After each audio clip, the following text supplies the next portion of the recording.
रूस के नए नवेले एयर डिफेंस सिस्टम S-500 के बारे में तो आपने सुना ही होगा। यह S-400 की तुलना में काफी एडवांस बताया जा रहा है। रूस में इसका प्रोडक्शन भी शुरू हो चुका है, लेकिन अब रूस चाहता है कि S-500 डिफेंस सिस्टम का उत्पादन भारत में ही हो, वो भी रूस के साथ साझा रूप में। जब पीएम मोदी रूस की यात्रा पर गए थे तो वहां पर दोनों ही सरकारों के बीच शानदार बातचीत हुई और फिर रूस ने सबसे बड़ा ऑफर दे डाला, और ये ऑफर था रूस और भारत साथ मिलकर S-500 का उत्पादन शुरू करे। लेकिन ऐसा पहली बार नहीं होगा। रूस और भारत इससे पहले भी कई हथियारों पर साथ मिलकर काम कर चुके हैं, जैसे कि ब्रह्मोस या फिर मिग फाइटर जेट, जिसे भारत लाइसेंस लेकर पहले से निर्माण कर रहा है और भारत के पास अनुभव भी है। वहीं रूस भारत का पुराना रक्षा साझेदार है। ऐसे में उम्मीद है कि S-500 एयर डिफेंस सिस्टम को भारत में बनाया जा सकता है। बता दें कि यह रूस का सबसे आधुनिक एयर डिफेंस सिस्टम है, यानी इससे बेहतरीन एयर डिफेंस सिस्टम ना रूस के पास है और ना ही दुनिया में किसी अन्य देश के पास।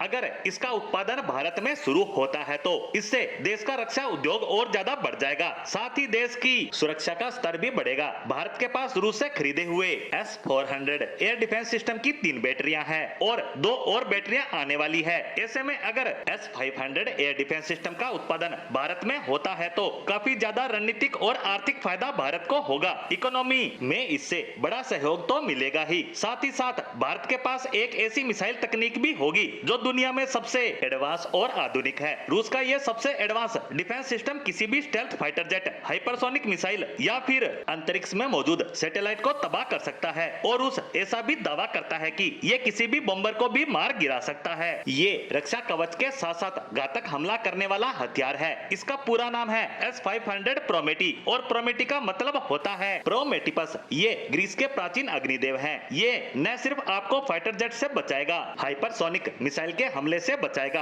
बल्कि हमला भी कर सकता है। इसमें लंबी दूरी की एंटी एयरक्राफ्ट मिसाइलें और मिसाइल डिफेंस सिस्टम दोनों हैं। इसे आसानी से कहीं भी तैनात कर सकते हैं। इसकी टारगेट रेंज 600 किलोमीटर है और ये 800 किलोमीटर दूर से अपने टारगेट को पहचान लेता है और एक बार में 10 टारगेट को हिट कर सकता है, वो भी अलग अलग प्रकार के दुश्मनों को ये मार गिराने की क्षमता रखता है। इसमें लगी मिसाइलें 25,200 किलोमीटर प्रति घंटे की रफ्तार से दुश्मन पर हमला करती है, यानी ये 12,000 किलोमीटर प्रति घंटा या उससे भी ज्यादा की रफ्तार से आते हुए हाइपरसोनिक हथियारों को भी उससे 2 गुनी स्पीड से मार गिराएगा। इस डिफेंस सिस्टम की ट्राजेक्टरी का पता दुश्मन लगा ही नहीं सकता, यानी ये सिस्टम हर जगह हमला कर सकती है और हमले को रोक भी सकती है। वहीं अब देखना होगा कि भारत इस पर क्या विचार करता है। क्या वह इसमें शामिल होता है या अपने BMD शील्ड पर ही ध्यान देते हुए उसे ही अपने मुख्य टारगेट में रखता है, जिस पर हम पैनी नजर बनाए रखेंगे। इसी के साथ हमारी आज की पोस्ट को यहीं विराम देते हैं। धन्यवाद।